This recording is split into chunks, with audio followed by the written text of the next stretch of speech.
ইউসুফ নবী এত সুন্দর ছিল, অর্থাৎ আদম আলাইহিস সালামের চেনেওয়ার্ধ। তার মানে হলো আদমের কিন্তু সবচেয়ে সুন্দর আল্লাহ পাক বানিয়েছিলেন সবচেয়ে সুন্দর চেহারা দিয়ে।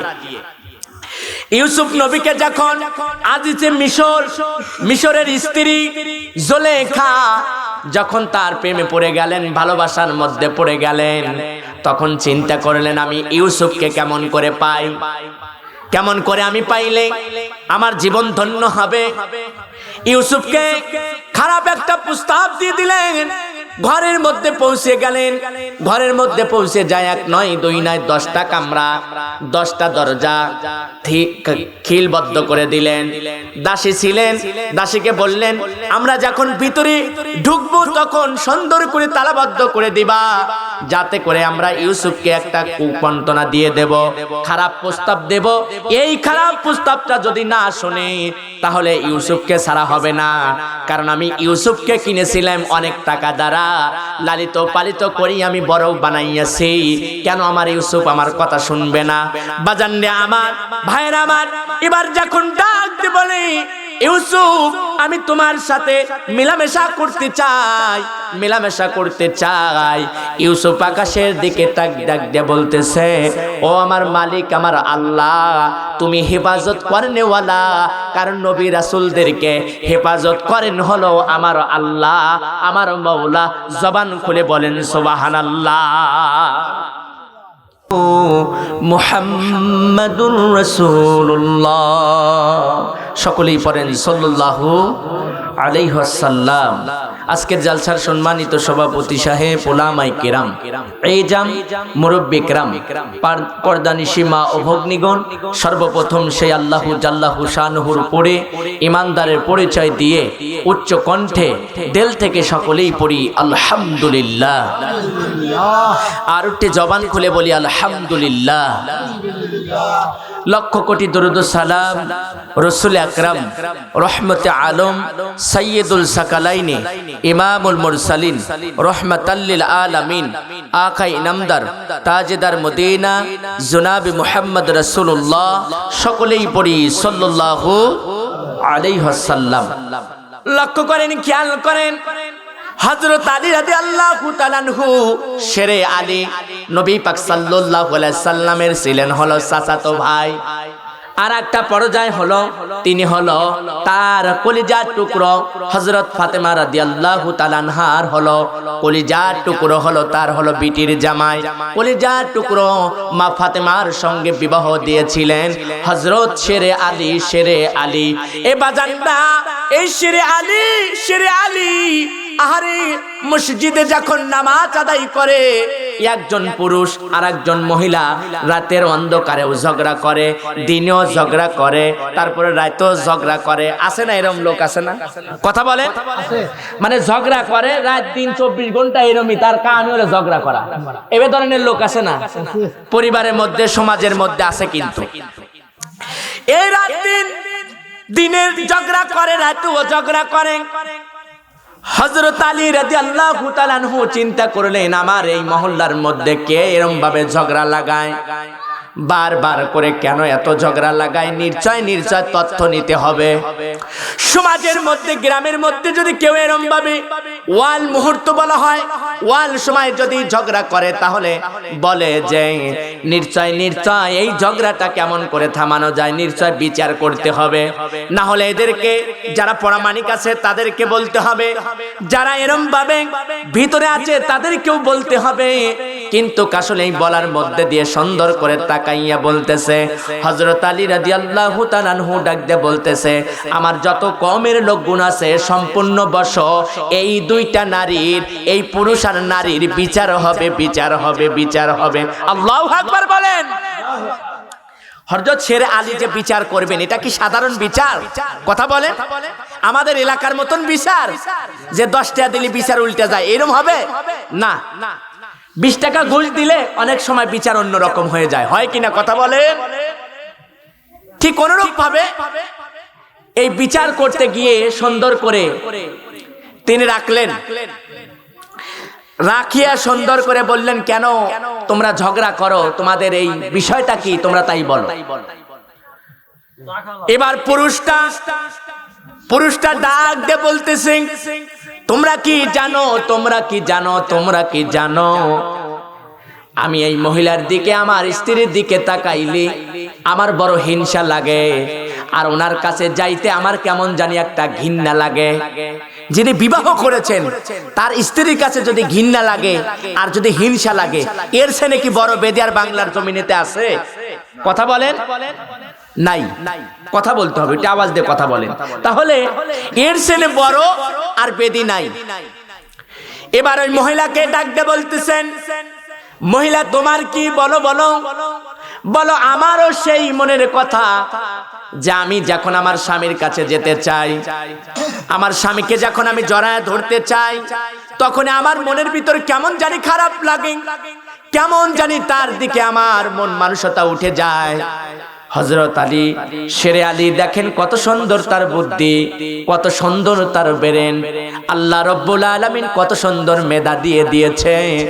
বাজান রে আমার, শেরে আলী ডাক দিয়ে বলতেছে, আজকে বিচার ভেঙে দাও, সকলেই যার যার বাড়িতে চলে যাও, আমি এই নারী আর পুরুষের সঙ্গে স্পেশালে কথা বলতে চাই, কথা বলতে চাই। ঝংকার দিয়ে বলেন সুবহানাল্লাহ। তাদের মেধা ছিল, তাদের ব্রেনের মধ্যে কোরআন ছিল, তাদের দিলের মধ্যে আল্লাহ পাকের ভয় ছিল, তাদের দিলের মধ্যে আল্লাহর নবী আখিরি জামানার পয়গম্বরের সুন্নাত তরিকায় ছিল, যার কারণে তাদের মেধায় ধরে ফেলেছে যে এখানে কোন বেদি লুকিয়ে গেছে, কোন বেদিটা তাদের মধ্যে রয়ে গেছে, এটা তারা ভালো জেনেছে। আল্লাহ ওয়ালারা এরা ভালো জানে, এই জন্য চিল্লা বলেন সুবহানাল্লাহ। নবীজি নিজেই বলেছে যে পুরা শহরটা হলো হযরত শেরে আলী আর বাবুহা, অর্থাৎ প্রত্যেক মদিনার দরজা হলো আমার আলী, আর এই পুরা শহরটা মদিনার শহরটা হলো আমি নবী, আর চতুর্দিকের যে দরজা আছে এই দরজাগুলো হলো শেরে আলী। জোরে বলেন সুবহানাল্লাহ। আরে মনের ভিতরে একটা খাবলা দিয়ে উঠলেন। এবার ডাক দিয়ে বলতেছেন, ওগো মা, বলো তো তুমি কেন তার দিকে তাকাইলে, তার কাছে গেলে তোমার এত খারাপ লাগে, বলো তো। তখন ভেঙে বললেন যে আমি তার কাছে গেলে আমার মনের ভিতরে কেমন জানি খারাপ লাগে, হিংসা লাগে, তাকে দেখতে মন চায় না। এই ধরনের মহিলারা আছে কিনা কথা বলেন? স্বামীকে দেখতে পারেন, আছে কিনা কথা বলেন? অনেকজন মানে তাকে এলাই করে না, আই ডোন্ট কেয়ার, পরোয়াই করে না, মানে তার যে স্বামী এটা সে মনেই করে না। কথা বলেন মা বোনেরা, কথা বলবেন না, স্টপ হয়ে যান। তাহলে এই ইতিহাসটা তখন বলতেছে, তোমাকে এবার বলি, তুমি শোনো। বলে, মা কেন তোমার স্বামীকে তুমি দেখতে পাও না? কারণ তোমার ওটা স্বামী না, তোমার ওটা হলো গর্ভধারণীর, ওটা হলো তোমার ছেলে। কি ওটা হলো তোমার? জবান দিয়ে বলেন কি ওটা? আর একটু জবান খুলে বলেন, ছেলে। ওনার পেট থেকে ছেলে। বলে আহ, আলী, হযরত আলী রাদিয়াল্লাহু তাআলা আনহুর কথা বলে খামোশ হয়ে গেলেন যে আমার ছেলে? বলে হ্যাঁ। বলে শেরে আলী, এবার বিচার তুমি করবা, তাহলে বলো বলো কোন কারণে আমার ছেলে হয়ে গেল। কিন্তু আরবের জামানায় একটা প্রথা ছিল, অল্প বয়সের ছেলে বেশি বয়সের মেয়েদেরকে বিবাহ করতে দ্বিধাবোধ করে নাই। এরপরে হলো বেশি বয়সের ছেলে অল্প বয়সের মেয়েকে বিবাহ করতে দ্বিধাবোধ করে নাই। তদানীন্তন জাহিলি যুগের ছিল, তদানীন্তন সময় হযরত আলী রাদিয়াল্লাহু তাআলা আনহুর জামানায় এগুলো চলতো। বাজান রে আমার, হযরত আলী ডাক দিয়ে বলতেছে, তাহলে শুনে রাখো, কেন তোমার ছেলে হয় তাহলে বলো, তোমার যৌবন কালে তুমি একটা জেনা করেছিলা কিনা, কথা বলো। নারী বললেন শেরে আলী, সত্য বলেছেন, সাদ্দাক্তা, আপনি সত্য বলেছেন, আপনি সত্য বলেছেন, সত্য বলেছেন। আল্লাহু আকবার বলেন, আর একটু জবান খুলে বলেন আল্লাহু আকবার। আহারে, যখন এই কথাটা বলে দিলেন আধ্যাত্মিক জগতের কথা, যে তোমার যখন যৌবন ছিল তুমি জিনা করেছিলা, তোমার পেটে একটা সন্তান হয়েছিল, তোমার মা সহ তুমি ওই জঙ্গলের মধ্যে ফেলে দিলা, আর জঙ্গলের মধ্যে যখন ফেলে দিলা ওই সন্তানটা ধীরে ধীরে ধীরে ধীরে করে আল্লাহ রাব্বুল আলামিন বাঁচাইয়া রেখে বড় বানাইলেন। কিন্তু ওই সন্তানকে কুকুর যখন খামসা দিতে আসলেন, কুকুর যখন নিয়ে যেতে চাই চাইলেন, তোমার মা পাথর দিয়ে ঢেল লাগাইয়া দিলেন।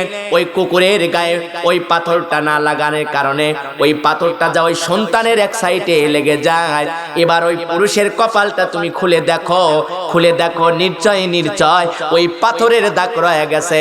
এবার যখন পাগড়ি খসাইয়া ফেললেন, পাগড়ি খসাইয়া দেখে ঠিক সেই চিহ্নটা রয়েছে, ঠিক সেই আপনার পাথরের দাগটা রয়ে গেছে। চিল্লায়া বলেন আল্লাহু আকবার, আরো জোরে বলেন আল্লাহু আকবার। কেমন বিচার করেছেন শেরে আলী।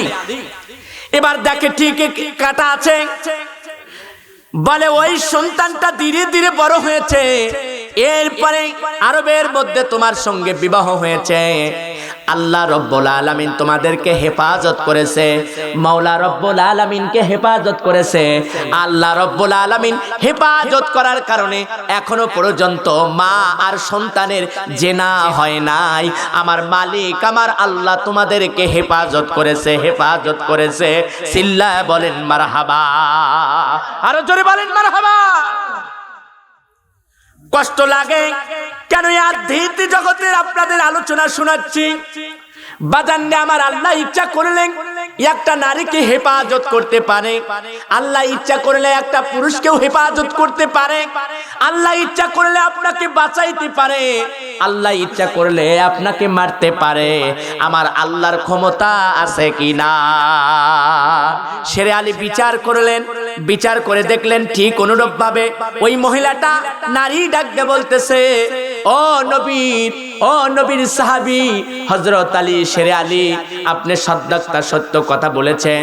আমার আসলে পাথর লেগেছিল ওই যে সন্তানটা, আর ওই সন্তানের মাথায় এখনো চিহ্ন আছে। নিশ্চয় উনি আমার সন্তান, কিন্তু ওনার সঙ্গে আমার বিবাহ হয়েছে।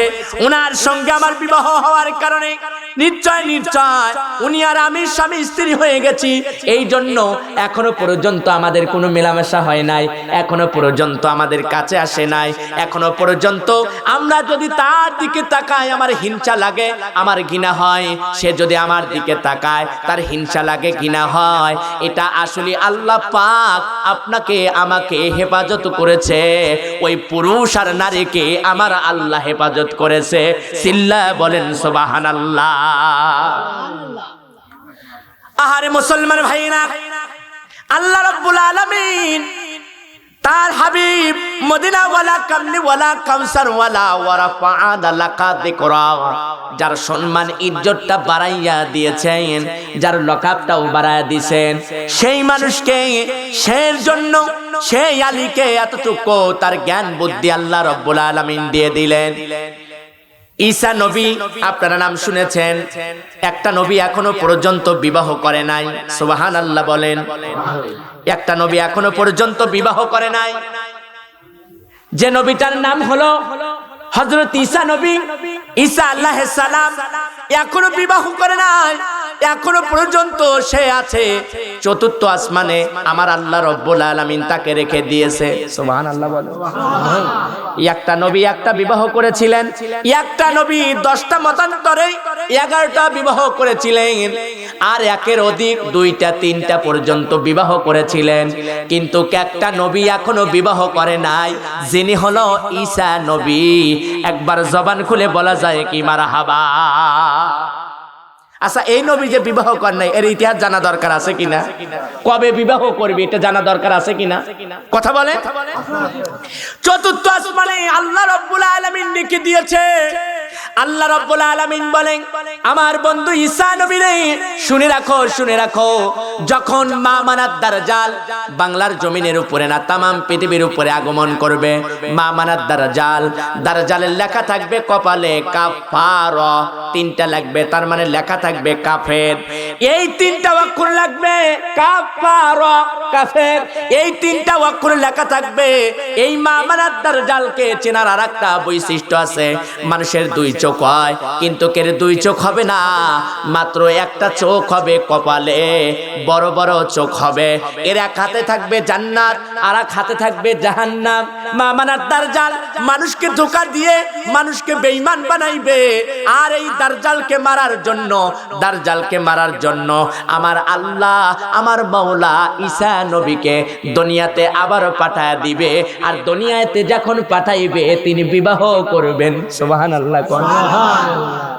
এই তিনটা ভাগ বানিয়ে দিয়ে একটা ভাগ বালুর কোনা বানাইয়া সুন্দর করে একটা সোনার দলা হয়ে গেলেন, আর একটা ভাগ এরম ভাবে সুন্দর করে দলা হয়ে গেলেন, আর একটা ভাগ বালুর কোনা স্বর্ণের দলা হয়ে গেলেন। চিল্লায় বলা যাবে কি মারহাবা, লিল্লাহি তাকবীর, নারে তাকবীর। এই বালুর কোনা যখন আপনার শূন্য হয়ে গেলেন, ঈসা পয়গম্বরের এই বালুর কোনাটা ডাকতে বলতেছে, একটা ভাগ হলো আমার, সোনার এই দলাটা আমার, আর একটা হলো তোমার। আর যিনি একটা রুটি চুরি করে খাইছে ওই চোরার হলো একটা দলা। মারহাবা বলেন, আরো জোরে বলেন মারহাবা। আচ্ছা কোনটাহান চোরা কি ধীরে ধীরে বাড়াইবো? লোভ যেহেতু দেখাইলে তো বাড়াই নাকি, কথা বলেন। এবারে এই দলাটা খালি মনে করে বলবো কি বলবো না, কিন্তু বলতে চায় না, কিন্তু বলতে চায় না। অতি লোভে কিন্তু পাপে মৃত্যু, অতি লোভে কিন্তু আপনার জেলখানা, অতি লোভে কিন্তু কাবার মরণ। কথা বলেন ঠিক কিনা? এই জন্য বাজানরে আমার এই স্বর্ণটা নিয়ে গেলেন, এই স্বর্ণটা নিয়ে ধীরে ধীরে জঙ্গলের দিকে গেলেন। ডাকাত দল ধরলেন, এই তোমার টোপলার মধ্যে কি আছে? বাহির করে দেখে একটা স্বর্ণের টোপলা। বলে এই স্বর্ণের টোপলাটা দাও, দলাটা আমাদেরকে দাও, না হলে তোমাকে এই চাকু দ্বারা তোমাকে এখানে হত্যা করে ফেলবো। এবার ব্যক্তি ডাক দিয়ে বলে, কেন আমাকে হত্যা করবা, কেন আমাকে খুন করবা? অতএব এই সোনার দলাটা তিনটা ভাগ করে তুমি অর্ধেক নাও, আর তুমি অর্ধেক নাও, আমি অর্ধেক নেই, আমরা ভাগাভাগি করে নিয়ে রওনা হই, এতেই তো ভালো হয়। এর মধ্যে তো মারামারির কোনো কিছু নাই। বাজানরে আমার সামনের দিকে রওনা হয়। সামনের দিকে যখন রওনা হয়, পথের ইতিমধ্যেই যাইয়া বলে, বন্ধু তুমি সুন্দর করে এই বাজারে যাইয়া কিছু খাবার আমাদের জন্য আনো।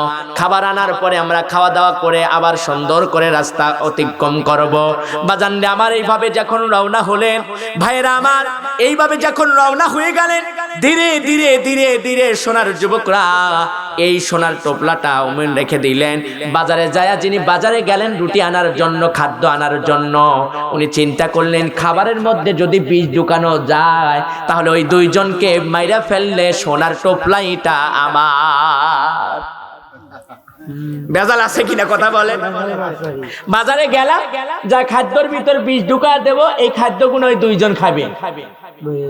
খাওয়ার পরে ইনশাআল্লাহ জাগায় মরব। সোনার দলাটা আমার একা হয়ে গেল, তাহলে আমি বড় লোক হয়ে গেলাম। সুতরাং ধীরে ধীরে ধীরে ধীরে যাইয়া সুন্দর করে দাঁড়াইছে। ওই দুইজন আবার বুদ্ধি করছে যে ভাই ও খাদ্য নিয়ে আসবে, খাদ্য ছোঁয়ার সাথে সাথে আমরা দুই বন্ধু কিন্তু কিলায়া ঘুষায়া ওকে দুনিয়ার থেকে বিদায় করে দেব। বিদায় করলে এই সোনার দলাটা আমরা দুই ভাগ করে সমান সমান করে আমরা নিয়ে যাব।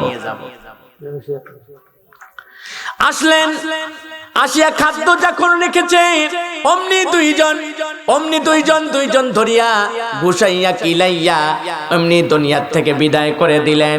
এবার ডাকতে বলে, বন্ধু আর সোনা তো তিনটা ভাগ করা লাগবে না, এখন দুইটা ভাগ, তোমার অর্ধেক আর আমার অর্ধেক। এবার নাও আমরা দুইজন খাওয়া দাওয়া করিয়া সুন্দর করে আমরা এই সোনাগুলো ভাগ করিয়া রওনা হয়ে যাব। কিন্তু খাবারের মধ্যে যে বিষ আছে এটা তো তারা জানে না। খাবার খাইলেন, জাগায় মরলেন, আহারে সুন্দর করে জীবনটা হারাইয়া দিলেন। খাবার যখন খাইলেন, বিষ পান করে ফেললেন, তখন ওটাও গেল, তার মানে আমও গেল, সালাও গেল, বাকি রইল সোনার টোপলা। আল্লাহু আকবার বলেন। এই জন্য লোভ করলে ইসলামের শরীয়তের বিধান অনুযায়ী লোভটা হলো মহাপাপ। বেশি লোভ করা যাবে না, অল্প লোভের মধ্যেই কাজ করতে হবে, বেশি লোভ করা ভালো না। জবান খুলে বলেন কথা ঠিক কিনা? আল্লাহুম্মা সাল্লি আলাইনা, ভুলবো না, ভুলতে পারি না, আল্লাহ রাসূলের অবমাননা, বলি না ভুলবো না ভুলতে পারি না, আল্লাহ রাসূলের অবমাননা। অবমাননাকারীরা রক্ষা পাবে না, অবমাননাকারীরা রক্ষা পাবে না, ভুলি না ভুলবো না ভুলতে পারি না, আল্লাহ রাসূলের অবমাননা। কথা বলেন ঠিক কিনা? বিশ্ব নবীর ছবি ব্যঙ্গ করে বানায় সিনেমা, এর জন্য দায়ী হলো বারাক ওবামা। বুশের মতন জুতা খাইবি টের পাইবি না, বুশের মতন জুতা খাবি টের পাইবি না, ভুলি না ভুলবো না ভুলতে পারি না, আল্লাহ রাসূলের অবমাননা। মানি না মানব না মানতে পারি না, আল্লাহ রাসূলের অবমাননা। ঠিক কিনা কথা বলেন? আল্লাহ রাসূলের অবমাননা কি মানতে পারবো? কথা বলেন, মানতে পারবো? মানতে পারবো না। কারণ মদিনাওয়ালা, কামলিওয়ালা, কাউসারওয়ালা হলো আমাদের আত্মার আত্মা। কারণ আল্লাহ রাব্বুল আলামিনের পরেই স্থান হচ্ছে আমার মদিনাওয়ালা, কামলিওয়ালার। কথা বলেন ঠিক কিনা? আল্লাহ নিজেই বলেছে, আমাকে যদি পেতে চাও, আমাকে ভালোবাসতে চাও, তাহলে নবীকে ভালোবাসো, নবীকে মহব্বত করো, নবীর প্রেম তোমার দিলের মধ্যে নিয়ে আসো। ঠিক কিনা? ভুলে যেতে চাইলে ভোলা যায় না। কথা বলেন, ভুলে যেতে চাইলে ভোলা যায় না, আমার প্রাণ মদিনা, আমার জান মদিনা, ভুলে যেতে চাইলে ভোলা যায় না। বলা যাবে তো? বলেন, এই শানটা বলা যাবে না? ভুলে যেতে চাইলে ভোলা যায় না, আমার প্রাণ মদিনা, আমার জান মদিনা, আমার প্রাণ মদিনা, আমার জান মদিনা, ভুলে যেতে চাইলে ভোলা যায় না। ওহুদ আছে, বদর আছে, ওহুদ আছে, ওহুদের পাহাড়, আমার মনে যে ব্যথার পাহাড়। ওহ খন্দক আছে, ওহুদ আছে, ওহুদের পাহাড়, আমার মনে যে ব্যথার পাহাড়। প্রিয় নবী ডাকিতাছে সোনার মদিনা, আমার প্রাণ মদিনা, আমার জান মদিনা, ভুলে যেতে চাইলে ভোলা যায় না। বলেন, ভুলে যেতে চাইলে ভুলে যেতে চাইলে ভোলা যায় না। ভোলা যায় কি? নবীকে ভোলা যাবে? যাবে না। বন্ধুগণ আমার, কেন নবীকে ভোলা যায় না? ও আমার মা বোনেরা, লক্ষ্য করো, খেয়াল করো গো মা। দেখো একজন নবী কত সুন্দর ছিল। আহারে, এক নয় দুই নয়, সব থেকে নবীদের মধ্যে তিনজন সব থেকে বিশ্ব সুন্দরী ছিল। বিশ্ব সুন্দর ছিল। এক নাম্বার হলো মদিনাওয়ালা, কামলিওয়ালা, কাউসারওয়ালা। ওয়ামা আরসালনাকা ইল্লা রাহমাতাল লিল আলামিন। এক নাম্বার হলো মদিনাওয়ালা, কামলিওয়ালা, কাউসারওয়ালা হলো সব থেকে সুন্দর ছিল। দুই নাম্বার হযরত আদম আলাইহিস সালাম সুন্দর ছিল। তিন নাম্বার হলো ইউসুফ নবী সুন্দর ছিল। একবার জবান খুলে বলেন সুবহানাল্লাহ। ইউসুফ নবী এত সুন্দর ছিল, অর্থাৎ আদম আলাইহিস সালামের চেয়ে অর্ধেক। তার মানে হলো আদমের কিন্তু সবচেয়ে সুন্দর আল্লাহ পাক বানিয়েছিলেন, সবচেয়ে সুন্দর চেহারা দিয়ে। ইউসুফ নবীকে যখন আজিজে মিশরের স্ত্রী জুলেখা যখন তার প্রেমে পড়ে গেলেন, ভালোবাসার মধ্যে পড়ে গেলেন, তখন চিন্তা করলেন, আমি ইউসুফকে কেমন করে পাই, কেমন করে আমি পাইলে আমার জীবন ধন্য হবে। ইউসুফকে খারাপ একটা প্রস্তাব দিয়ে দিলেন। ঘরের মধ্যে পৌঁছে গেলেন। ঘরের মধ্যে পৌঁছে যায় এক নয় দুই নয় 10টা কামরা, 10টা দরজা খিলবদ্ধ করে দিলেন। দাসী ছিলেন, দাসীকে বললেন, আমরা যখন ভিতরে ঢুকবো তখন সুন্দর করে তালাবদ্ধ করে দিবা, যাতে করে আমরা ইউসুফকে একটা কুমন্ত্রণা দিয়ে দেব, খারাপ প্রস্তাব দেব। এই খারাপ প্রস্তাবটা যদি না শুনে তাহলে ইউসুফকে ছাড়া হবে না, কারণ আমি ইউসুফকে কিনেছিলাম অনেক টাকা দ্বারা, লালিত পালিত করি আমি বড় বানাইয়াছি, কেন আমার ইউসুফ আমার কথা শুনবে না? বাজান রে আমার, ভাইরা আমার, এবার যখন ডাক দিয়ে বলে ইউসুফ আমি তোমার সাথে মেলামেশা করতে চাই, মেলামেশা করতে চাই, ইউসুফ আকাশের দিকে তাক ডাক দিয়ে বলতেছে, ও আমার মালিক, আমার আল্লাহ, তুমি হেফাজত করেনওয়ালা, কারণ নবী রাসূলদেরকে হেফাজত করেন হলো আমার আল্লাহ, আমার মাওলা। জবান খুলে বলেন সুবহানাল্লাহ।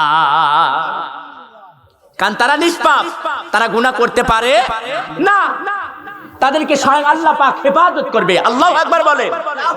ভিতরে ঢুকলেন, ঢুকে কুমন্ত্রণা করলেন, তার দেহের কাপড়টা এক টান দিয়ে সরায় ফেললেন। জুলেখা সরায় দিলেন।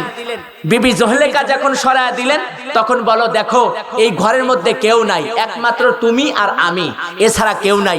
ইউসুফ ডাক দিয়ে বললেন, বেগম জুলেখা তুমি ভুল করতে চাও, আসলে এই কামরার মধ্যে দেখছো তুমি আর আমি, কিন্তু আমার স্বয়ং আল্লাহ আছে।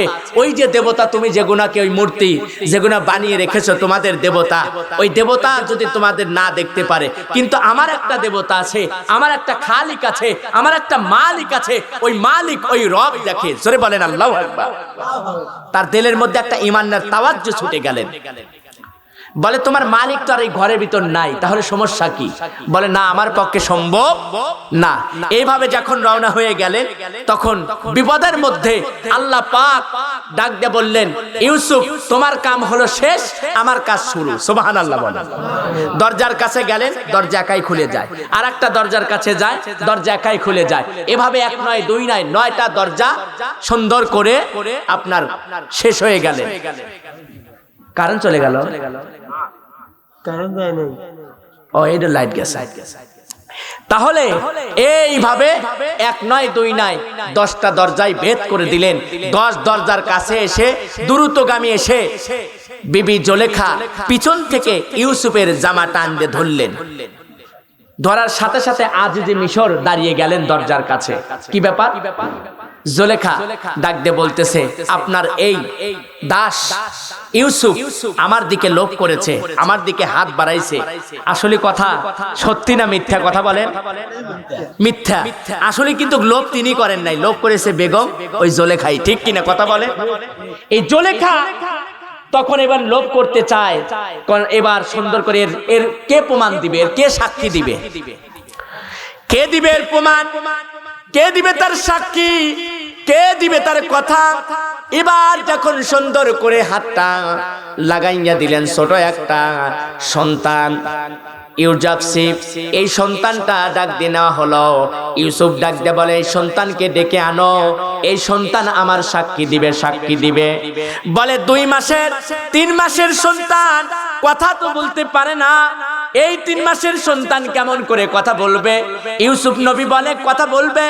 এবার সুন্দর করে দাঁড়াইয়া বলতেছে, ওগো আল্লাহর বান্দা, তুমি আল্লাহর রহে, আল্লাহর অর্ডারে, আল্লাহর হুকুমে, আল্লাহর পাওয়ারে কথা বলো। ছোট সন্তান 2.5 মাস থেকে 3 মাস অথবা 5 মাস বয়স, এই সন্তানটা সুন্দর করে আজিজে মিশরকে ডাক দে বলে, যদি ইউসুফের সামনে জামা ছেঁড়া থাকে ইউসুফ দোষী, আর যদি পিছনে জামা ছেঁড়া থাকে তাহলে জুলেখা দোষী। এবার জামার দিকে তাকাইয়া দেখে সামনে ছেঁড়া নাই, পিছনে ছেঁড়া। চিল্লা বলেন সুবহানাল্লাহ। মান যদি বাঁচায় আল্লাহ এভাবেই বাঁচায়। ঠিক কিনা? কথা বলে। যখন বাঁচা ফেললেন মান, আর যারা ছিল ওই মঞ্চে যারা ছিল মেম্বার, চেয়ারম্যান, এমপি, তারা বড় চাপে আছে, মানে মুখ খুলতে পারে নাই। আজিজে মিশর বাদশার কাছে তো মুখ খুলতে পারবে না, যার কারণে তারা চাপে কোনো কথা বলে না। কিন্তু আসলে ইউসুফ তো দোষী নয়, জুলেখা দোষী। এর জন্য জুলেখা বললেন, আমার সাথে খারাপ ব্যবহার করার জন্য আমি জেলখানায় দিয়ে দেব, জেলখানায় দিয়ে দেব। আর সুন্দর করে মিশরের চতুর্দিকে মানুষগুলো হইচই শুরু হয়ে গেল। বলে টাগরা জোয়ান হলো ইউসুফ, আর একটা বুড়ি জুলেখা, তার দিকে ইউসুফ কেন লোভ করলেন আর কেনই বা পাগল হইলেন? আজিজে মিশরের স্ত্রী কেন একটা দাসীর জন্য কেন এত লোভ করলেন? এবার জুলেখা ডাকতে বলতেছে, তোমাদের সকলকেই দাওয়াত করলাম, আমি ওই ইউসুফকে দেখাইতে চাই কোন ইউসুফের জন্য আমি পাগল হইয়াছি। জবান খুলে বলেন সুবহানাল্লাহ। আমি কি পাগল হয়েছি তোমরা দেখতে চাও? তাহলে তোমরা আসো, দাওয়াত রয়ে গেল। সবাই বসে গেছে এক সারি দিয়ে, বলে এই কমলা আর আপেলগুলো তোমরা এই চাকু দিয়ে কাটতে লাগো, বারবার করে তোমরা কাটতে লাগো। ইতিমধ্যে কমলা আর আপেল গুনা বারবার করে ধারালো চাকু দ্বারা কাটতে লাগে। এদিকে ইউসুফ যখন সুন্দর করে ভিতরে কামরায় ঢুকাইয়া দিলেন, আর হাঁটি পা করে যখন পাওটা রেখে দিলেন, ওই কন্যাগুলো কমলা কাটার মধ্যে দিয়ে আঙ্গুল গুনা কখন কেটেছে তারা টের পায় নাই।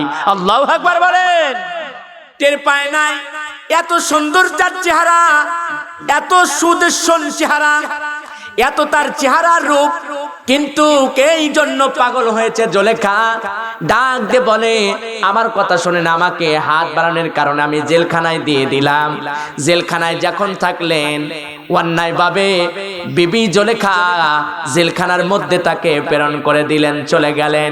এই জন্য কত দোষীরা এরম ভাবে ঘোরাফেরা করে, কিন্তু নির্দোষীরাই জেলখানায় থাকে। কথা বলেন ঠিক কিনা? বাজান রে আমার, এবার যখন জেলখানার মধ্যে থাকলেন আরো দুইজন জেলখানার মধ্যে দিলেন। বাদশা নামদার দেওয়ার সঙ্গে সঙ্গে তারা স্বপ্নে দেখে, দুইজন স্বপ্নে দেখে। ডাকতে বলে, এই স্বপ্নের দাবি কে করতে পারো? বলে ইউসুফ নবী ডাকতে বলতেছে, এই স্বপ্নের দাবি আমি করতে পারি। বলে তোমরা কি স্বপ্নে দেখেছো? বলে আমরা জেলখানার মধ্যে শুয়ে আছি আর স্বপ্নে দেখলাম আমার মাথার উপরে একটা জাকা আছে, ওই জাকার মধ্যে কিছু রুটি আছে, ওই রুটি গুনা কাক ঠোকাইয়া এরম ভাবে খাইতেছে, নিয়ে যাইতেছে। এই স্বপ্নের দাবিটা কি হবে? আরেকজন বলতেছে, হুজুর আমিও স্বপ্নে দেখেছি জেলখানার মধ্যে কিন্তু কি আলোচনা হয়। এবার বলে আমিও স্বপ্নে দেখেছি। বলে কি স্বপ্ন তুমি দেখেছো বলো না? বলে স্বপ্নে দেখি আমি কাক এরম ভাবে শরবত পেয়াল আমি পান করাইতেছি। আমি স্বপ্নের মধ্যে আমি শরবত বানাইয়া নিজ হাতে বানাইয়া আমি এই শরাবগুলো বানাইয়া আমি শরবত গুনা পান করাইতেছি। আমার স্বপ্নের তাবিটা কি হবে?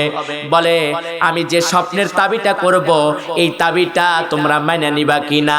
দুইজনই বলে হ্যাঁ আমরা মেনে নেব।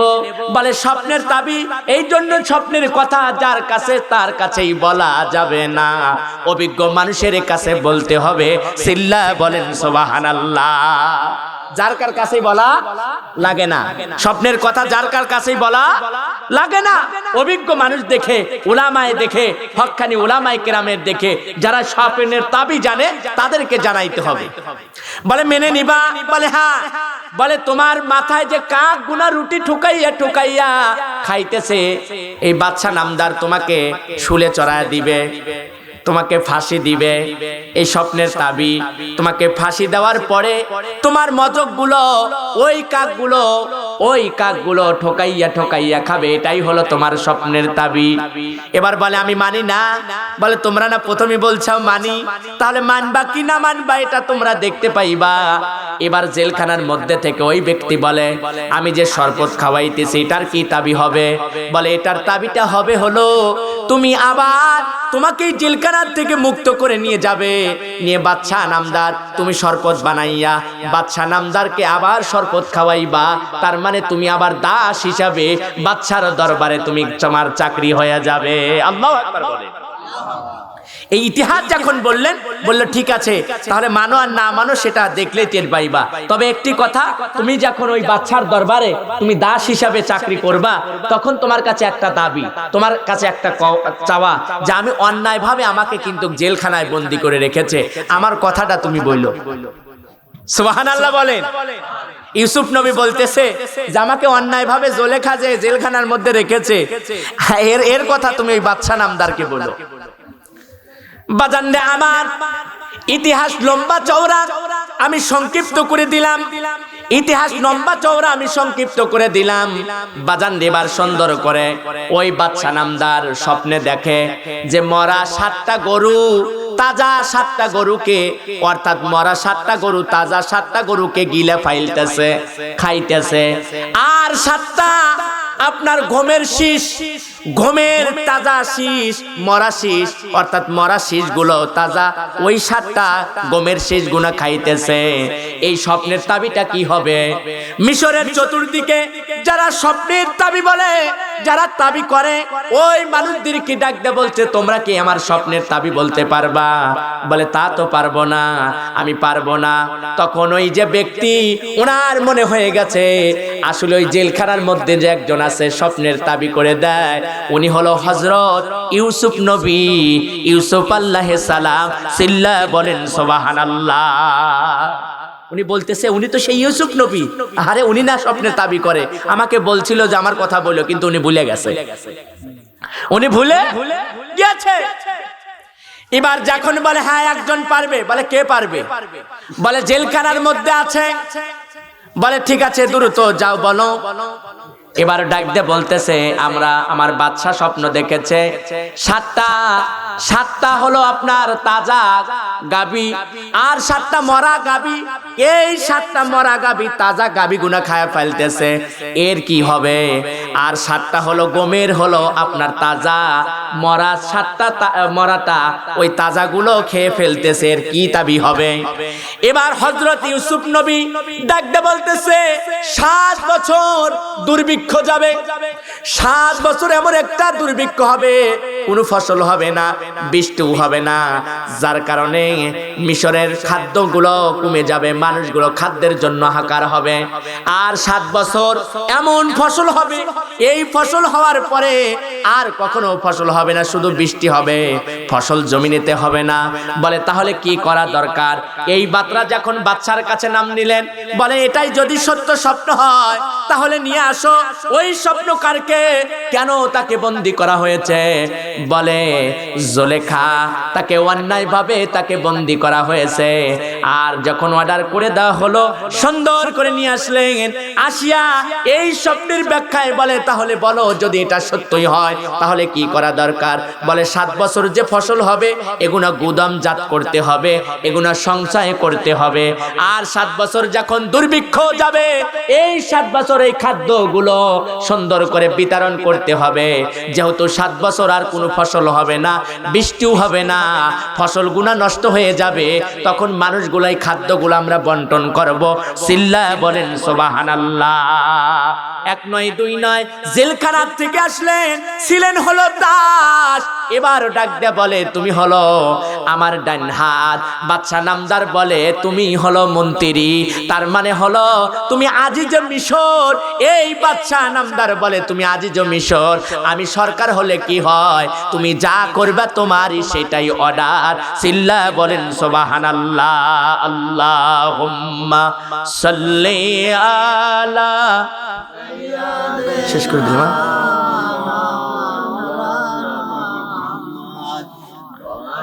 ওয়ালা আলি সাইয়্যিদিনা, দাঁড়ায়া সালাম দেন নবী, সালাম আলাইকা ইয়া রাসূল, সালাম আলাইকা ইয়া হাবিব, আলাইকা সালাম আলাইকা ইয়া রাসূলুল্লাহ ইয়া হাবিবাল্লাহ। তুমি মদিনাওয়ালা, কমলেওয়ালা, কাউসারওয়ালা, দিন ফুরায় রাত্রে পোহাই না এ অধমের মনের বাসনা একবার যাইতে চাই সোনার মাদিনা ইয়া নবী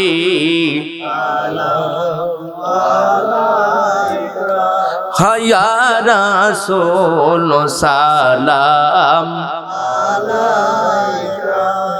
ইয়া হাবিব সালাম আলাইকা সালাম